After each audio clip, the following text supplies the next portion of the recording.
Alright, welcome to Intro to Firearms. One thing to know is that you are your own first line of defense. And I think a lot of people are seeing that more and more often. So we'll get right into it.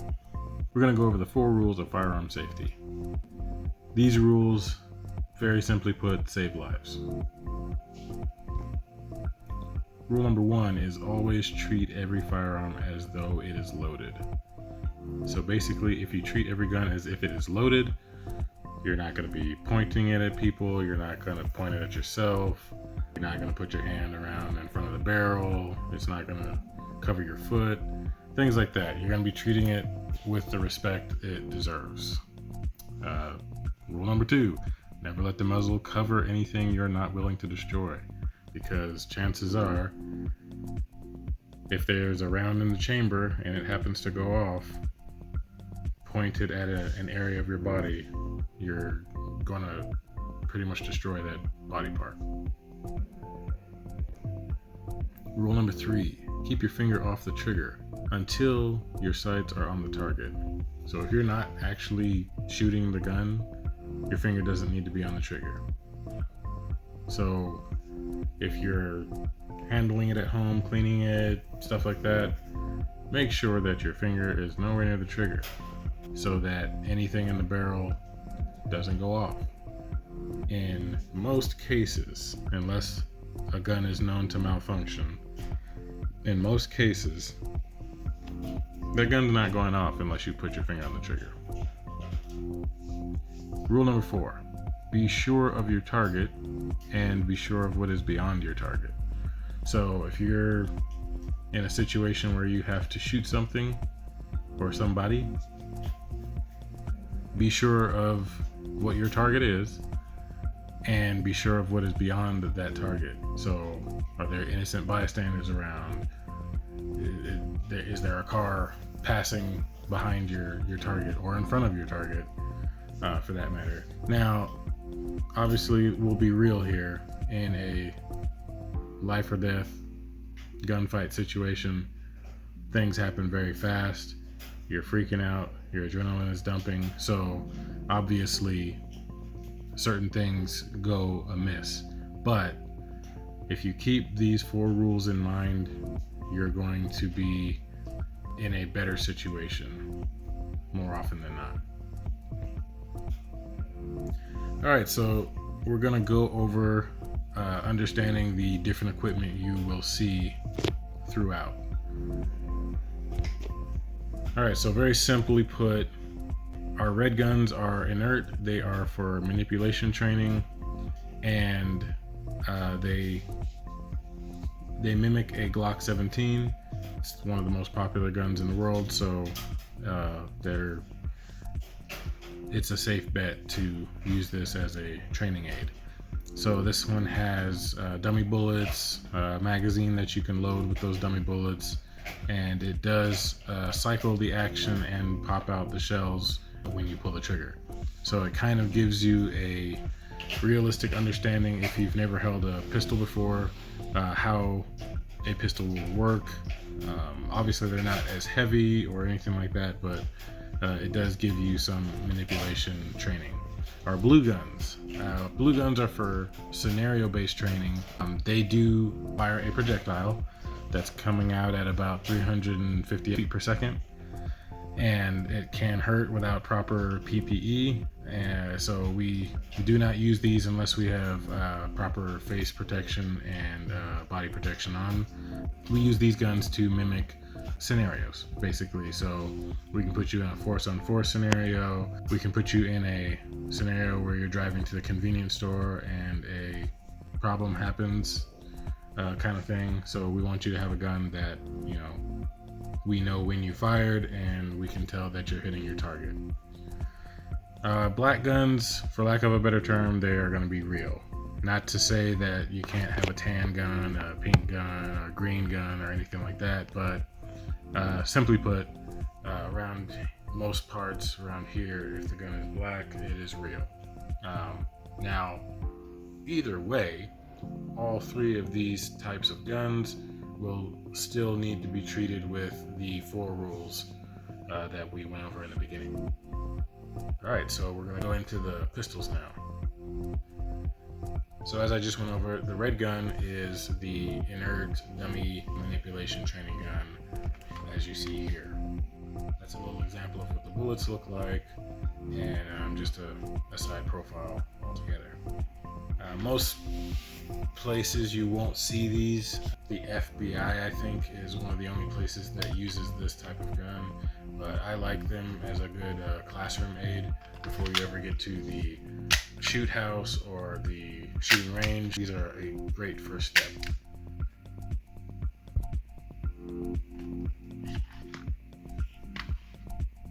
And as I said, this allows you to load the magazine, manipulate the slide, and squeeze the trigger, and you will see effects of all of that happening.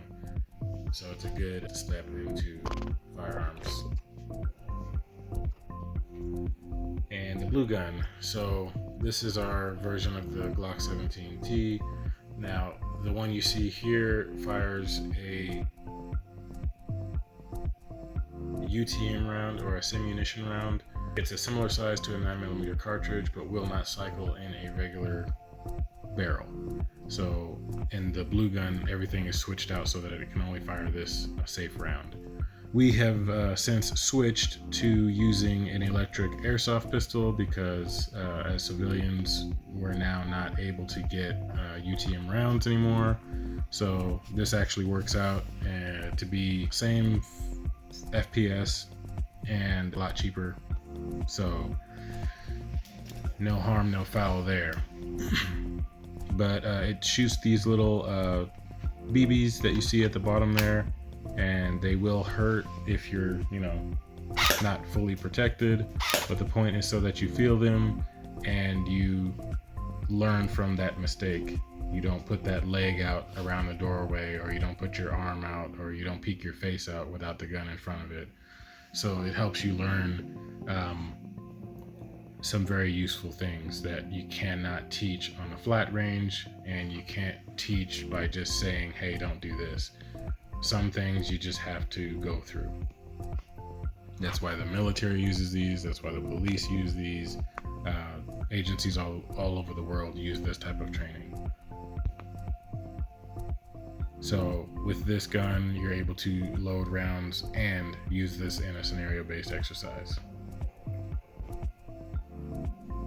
So for your real guns, we are specifically talking about duty type pistols here, meaning it would be an outside the waistband or an overt style of carry. We recommend that you have a semi-auto mag-fed pistol with at least 2 extra mags for that pistol, with a capacity over 10 rounds. We recommend also adding a weapon light and a weapon sight. So you don't have to use the exact same things that you see in this picture here, but you want something set up similar to this, because you're going to have a lot of things working for you. Easier aiming with the weapon sight and ability to see in the dark with the weapon light. So this particular one is a Kel-Tec PMR-30. It's able to hold 30 rounds in the magazine, and it fires a 22 Win Mag cartridge. So it's a little bit bigger than a 22, but a lot faster, and it hits a lot harder. And even though it is smaller than a 9mm, technically in this 31, because you should always have 1 round in the chamber. But you've got 31 rounds plus your 2 extra mags full of 30 rounds as well. If you can't get things done with that, you're having a really bad day. And obviously this is a real gun, so it is great for self-defense in life-threatening situations. So now we're moving on to rifles. So the rifle won't look exactly like this, but it'll be similar. It'll have a blue magazine. It'll fire the same type of rounds that the blue pistol does. So you're seeing the theme here. Blue, it has projectiles. So this is the rifle variant of what you would be training with in the scenario-based training. This is an AR platform. We choose AR platform rifles because it'll correspond to the real AR platform rifle later. Also, it's one of the most popular platforms in the world, just like the Glock frame. We can fit a lot of accessories on it. So yours will probably be set up with a red dot sight. Yeah, this will be your rifle training platform. And again, this is a blue gun, so it is for force on force training scenarios. This would be the real variant we would recommend. This is the It's a very good option for mid to long range self-defense. And as I was talking about that rail space, top and bottom, you're able to utilize that space for pretty much anything that you need up there. So small round, but it's still a very capable round. As I said, this is for mid-range to semi-long distance self-defense in life-threatening situations. All right, the rifle. The blue gun version, you're seeing the pattern here. This one will use projectiles. These ones are flying at about 350 feet per second as well, maybe a little closer to 400 plus. And this is meant to be used in simulations as well for the longer distance shooting.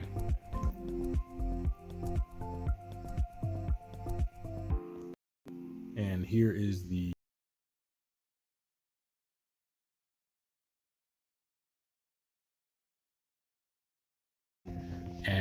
very capable out to long distances, at least if you have a capable scope. So we have a bipod on this so that you can use it in the prone, and a scope that has mil dots in it so that we can use that for different hold information, long distance self-defense, and life-threatening situations. So how to properly hold a pistol. First, your strong hand should be as high up on the grip as possible without blocking the slide. Number 2, your support hand should fill the empty space left by your strong hand, resulting with both thumbs forward. And this is kind of what that looks like. Over here on the left side, you see the strong hand, or the person's right hand, all the way up as high as it can be, right up underneath where the slide would be. You don't want to go above that, because then when the slide pops back, it's going to cut your hand open. And the picture below, his left hand is filling up the rest of that space, and you can see the result. You've got your thumbs wrapped around the gun and a very firm grip.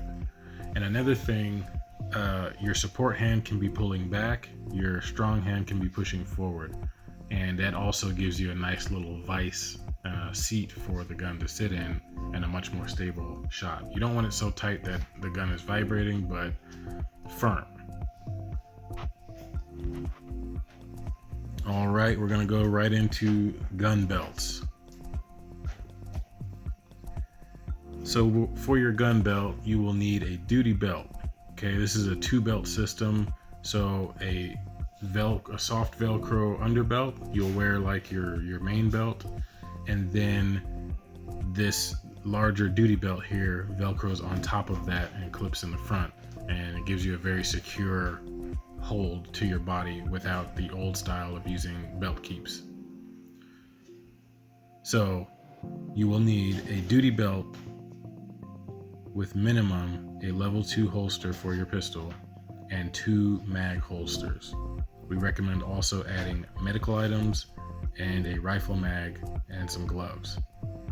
So in the middle of the belt there, that is more than likely his medical, and you see the 2 pistol mags on the left with the gloves, and then the rifle mag right there. This belt, and if you ever had to, along with your plate carrier, are support systems for your weapons. So this belt is to feed your pistol and your rifle, and if you had a plate carrier, the things on there are to support you and your weapon systems. Alright, duty holster. Very simply put, your duty holster should have at least 2 levels of retention. So with this specific model, the first level of retention is the form fit that it has because it is a custom holster. The second is that hood on the top there. And as you can see here, it's able to flip down, move completely out of the way so that you can draw it quickly, and you can simply flip it back up and lock it in place. And this locks your gun so that somebody coming up to you has to work a little bit harder to get at it. There's a lot of people walking around with just the holster, and that's fine if you're doing concealed carry because your first level of retention is your shirt covering it. But when it's out in the open, everybody sees it, everybody knows where it is, and if you don't have a second layer of retention and you get distracted, pushed, or bumped or whatever, and someone's trying to go for that gun, if that hood wasn't there, they'd have it, and they'd have it to use against you or whoever they wanted to use it on. So at a minimum, level 2 duty holster. There's also level 3, and you can do that if you want, but we need at least a level 2 on these holsters. And just to go ahead and spell it out again, a duty holster needs to have a good firm connection to your body so your draw becomes muscle memory. So if that duty holster is fabric, nylon, something, leather, whatever, and it's not secured to your body tightly, not tight that it's cutting off circulation, but tight enough to where it's not, tight enough to where it's in the same place every time, you can't get muscle memory on where that gun is if it's in a different place every time. You can't reholster it very quickly if you need to go hands-on something very quickly and the holster doesn't sit open. You have to unbutton something or open up the holster. That's a big problem, and that's one of the reasons why we just we go ahead and say go Kydex or some custom company. Not to mention, it would be very hard for you to be able to put a quick release level 2 hood on any nylon or fabric holster. So number 2, a minimum of 2 levels of retention, the holster body itself, and an additional hood retention covering the slide so that it cannot be removed without some extra work. Number 3, it also should have good coverage over the mag release and the safety switch. So I'll just go back real quick. So you can almost see right there at the top of the handle the mag release. That means on the other side that mag release is completely covered.